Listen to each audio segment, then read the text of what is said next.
welcome to the Fans of Wrestling Show. I'm your host, Paulie Price. Today we're going to be talking about Monday Night Raw. Alright, we're going to start off at the beginning of the show, and that was the Beast Incarnate, the WWE Champion, Brock Lesnar, comes out with his little advocate, and basically Paul Heyman does his usual shtick, and basically explains how there's no chance in hell Drew McIntyre is going to beat Brock Lesnar. And then something extraordinary happened. We saw Drew McIntyre come out. Brock Lesnar looked like he was leaving the ring. He tried to come and attack him and got a Claymore right to the face. Sold it perfect. I love this, especially that Drew McIntyre got attacked last week. So now we're getting a little more storytelling, a little more action going on between these two. It didn't end there. Once he kicked him, Drew McIntyre basically walked off and left. And as Brock Lesnar started to make his way back up the ramp, he got attacked again by Drew McIntyre. And this time he took the title up and threw it up in the air, and the whole crowd popped. They were really into this, man. And he pointed his sign, and okay, I could take that from Drew. He's got the main event. So I think the main event, I'm okay with pointing at the sign because he deserved it. He won the Royal Rumble, so the only person who gets the point at the WrestleMania sign and who should have access to that is the Royal Rumble winner. I did not like the Fiend doing it, especially his little... I think he was mocking it in a way, so I think the only reason why they did that with the Fiend was he was mocking John Cena, because John Cena always pointed to the sign. That was his thing. So I think that's what he was going with. Like I said in my video, I wish they would have did it different. Maybe they would have did the lights shut off and the WrestleMania sign was on for the Fiend. That would have been a little different and cool. But anyway, back to this. So Drew McIntyre points to the sign, knocks out Brock Lesnar with a second Claymore. So we got 3 Claymores from Drew McIntyre. So I really like that segment. I really like how they started to show off for that. And that was really cool. For me, I'm definitely going to give that a 5 out of 5, that segment. All right, now we're going to move over to the first match of the night. And that was for the tag team titles. And it was Seth Rollins and Murphy, the champions, versus the Street Profits. For me, this match was really entertaining. I liked it. It was definitely a cool way to start the show after that segment that we saw. Having a title match is always exciting. It could usually either be good or bad, but I really thought that this was a good job. I like the Street Profits. They have so much energy, and they're so energetic. And we see Seth Rollins and Murphy pretty much dominate, and then Street Profits start getting their momentum. A lot of things I liked here. You can see here Montel Ford doing a splash on top of Murphy and Rollins, and then we even see AOP come out and kind of attack, and the referee was so involved with them that he didn't see Kevin Owens coming in and gave a stunner to Seth Rollins, knocking him out. Montez Ford going up and hitting the super high splash, and we have new Raw Tag Team Champions, the Street Profits. Congratulations to them. I'm super stoked that they got the titles. It was announced right after this match that Seth Rollins he wasn't asking, he was demanding a rematch, and they're going to get that at the next pay-per-view this Sunday, the Elimination Chamber. So I'm pretty stoked for this match. I do like that the Street Profits took the titles away from Seth Rollins and Murphy. I don't believe they need the titles. I think that they got it just to start and put someone over, and that team was the Street Profits. Hopefully Street Profits can retain all the way to WrestleMania and even retain at WrestleMania and hold on to these titles. It'd be really nice, man. It's just been lacking a lot of entertainment on Raw, and I feel like putting in the Street Profits, you're going to get a lot more entertainment. They're crowd friendly, and then you can have the guy like Seth Rollins and Murphy start to build their faction more, start to attack people like, he's going to go at Kevin Owens. He did announce that anytime, any place. That might be a WrestleMania match right there. And that is Seth Rollins and Kevin Owens. So who knows with that. For me, I'm going to give that match a 4 out of 5. I thought it was really entertaining. There was so many high-flying moves, especially with the interference that we saw, and it kind of backfired on them. We got to see Kevin Owens get a little retribution and new tag titles. So for me, I'm going to give it a 4 out of 5. All right, the second match of the night, that was Riddick Moss versus Ricochet. Now, this match pretty much came out of nowhere, and it was for the 24/7 championship. So another championship match, which was pretty cool. Back-to-back, but for me, I really didn't care about this match. Again, it wasn't advertised. We saw Ricochet lose to Brock Lesnar last Thursday, so now here he is. He's losing to Riddick Moss, who retained the 24/7 championship. So for me, I wasn't really invested in this match. It wasn't great. I'm going to give it a 3 out of 5. All right, now we're going to move over to the next match, and that was Aleister Black versus AJ Styles. Now, before we get into this, AJ Styles basically gets on the mic and says, whoa, whoa, whoa, you think you were going to fight me that easy? No, no, no, no. You want to fight me? You got to go through Carl Anderson first. All right, so, Aleister Black goes through Carl Anderson, knocks him out, pins him, boom. Let's go. AJ Styles says, whoa, whoa, whoa. You thought it was going to be that easy? No, no, you beat Carl Anderson. But now you got to beat Luke Gallows. All right, so Luke Gallows gave Aleister Black a run for his money. I mean, the size matter on that one, and he put him in a lot of headlock. He drained all the power away from Aleister Black to the point where when Aleister Black came out with the win, somehow on Luke Gallows, but by the time he got to AJ Styles, there wasn't any juice left for him. He was huffing and puffing. He was able to hit his phenomenal forearm and finally defeat Aleister Black Undertaker style, sending a message to the Undertaker as well as to Aleister Black. For me, I'm going to give this match a 4 out of 5. I mean, considering there was 3 matches, and I did like how they did that. It kind of dragged it out, but there were moments that it was very quiet. The crowd wasn't in it. But for me, I guess all the work that they did within that segment, I give them credit, and it told a good story for Aleister Black. Like, look, he got beat up, but he won last week. This time he got 2 matches, and he wasn't able to do it. Now, we saw him lose for the first time, and you know what? We're looking at it like, all right, you know what? You got to give the guy a break. All right, he did face 3 competitors at one time, back to back to back. So, I mean, I give him credit there. That's why I'm giving it a 4 out of 5. The work that Aleister put in, the storytelling to lead into, Elimination Chamber match, or maybe even WrestleMania. We're going to find out. All right, now we're going to move it over to the women's division, and that was Shayna Baszler versus Kairi Sane. Now, yesterday I noticed that it was Shayna Baszler versus Asuka. So that's what they advertised, and now we're getting Shayna Baszler versus Kairi Sane.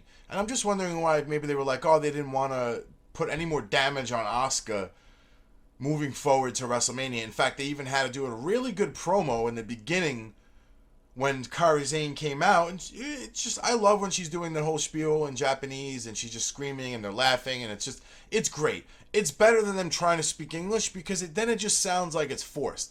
I don't care. I don't have to know what they're saying in Japanese.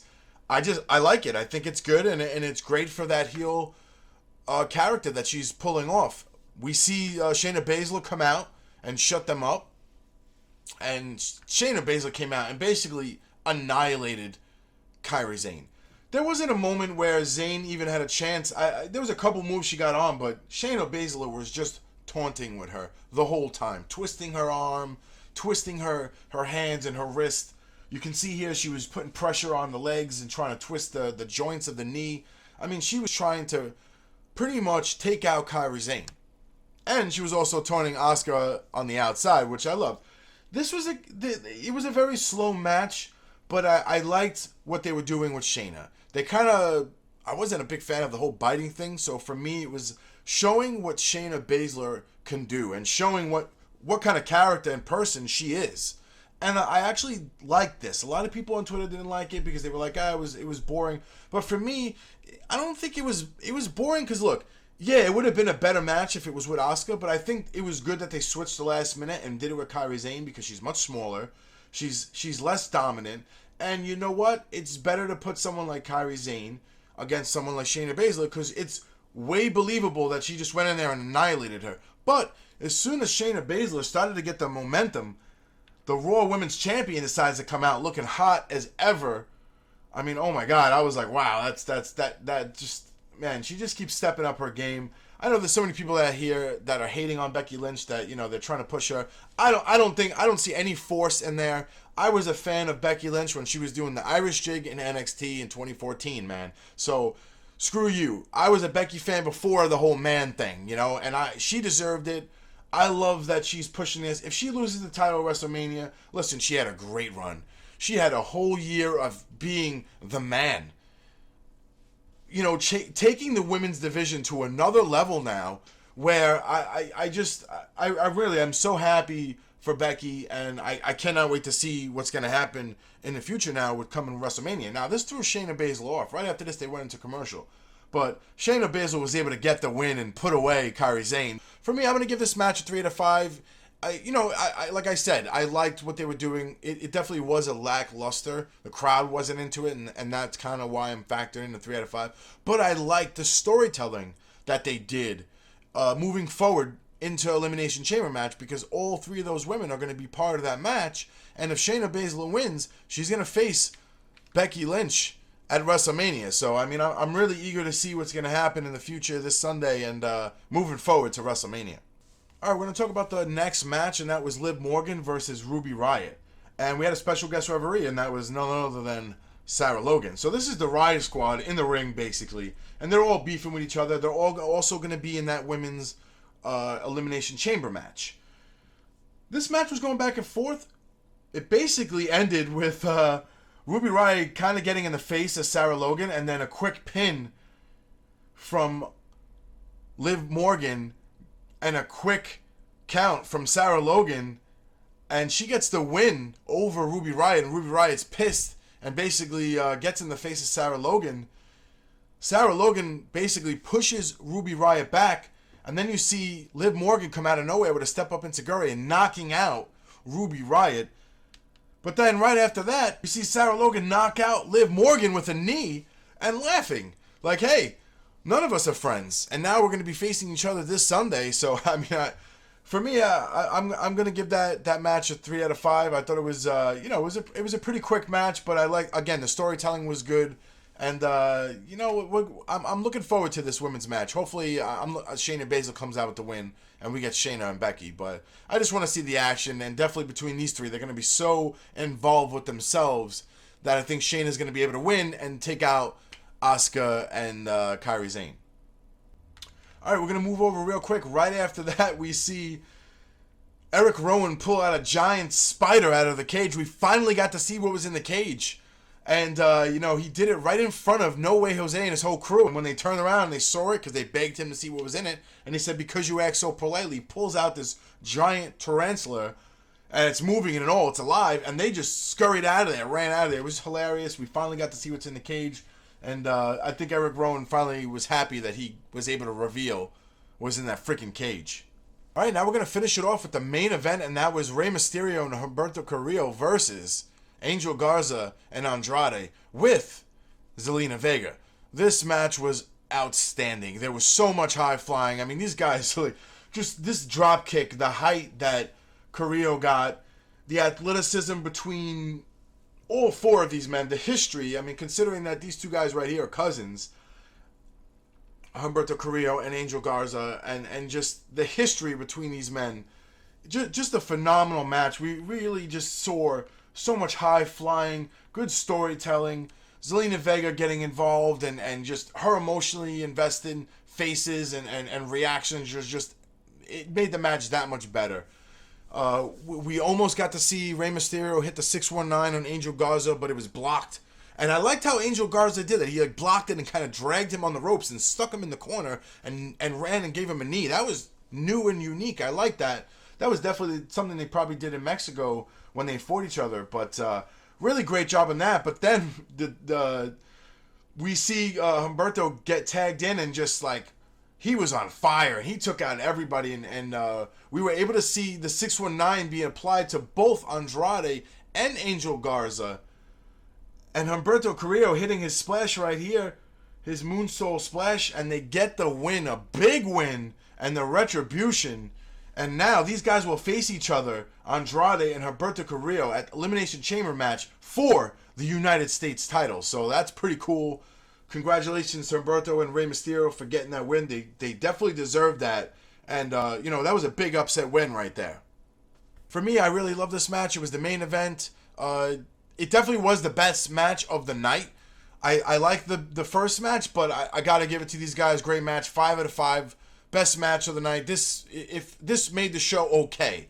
Because to me, the show was really mediocre. It was like, But this ending and the beginning and what I'm about to talk about after is what made the show something. Considering that this was a take-home show, we got a pay-per-view coming Sunday, although we have some more stories on SmackDown Friday, but I mean, considering the fact this was an okay show. This was really hard to watch. Beth Phoenix comes out and basically she wants to know why Randy Orton did what he did, and she was going to give us an update, but unfortunately we didn't get that update. We got something way more severe. We see Randy Orton here comes out, and Beth basically, she wants to know why. And Randy basically just gets into it and basically tells her a story back in the day when he was 19 and he met Edge, and when Edge met his father, and he had so much respect for Edge, and Edge helped him throughout his career. He helped him do dark times when he got older and made some poor choices, and he decided to return the favor by not letting him pursue wrestling again, because he said that basically that Beth Phoenix was an enabler. She is basically giving the drugs to a junkie who gets off on the crowd and gets off on wrestling, and that he did it for her so that this way she would have a husband. And he really stressed how much he loved her kids and Edge, and that he even said that she couldn't love them as much as he loves them, which was really creepy. And got to the point where Beth started crying, and she really just I couldn't believe the words were coming out of Randy Orton's mouth, to the point where neither could she. And she straight up, he put his hand out as just to shake his hand, and she just slapped him right in the face. Well-deserved slap right there.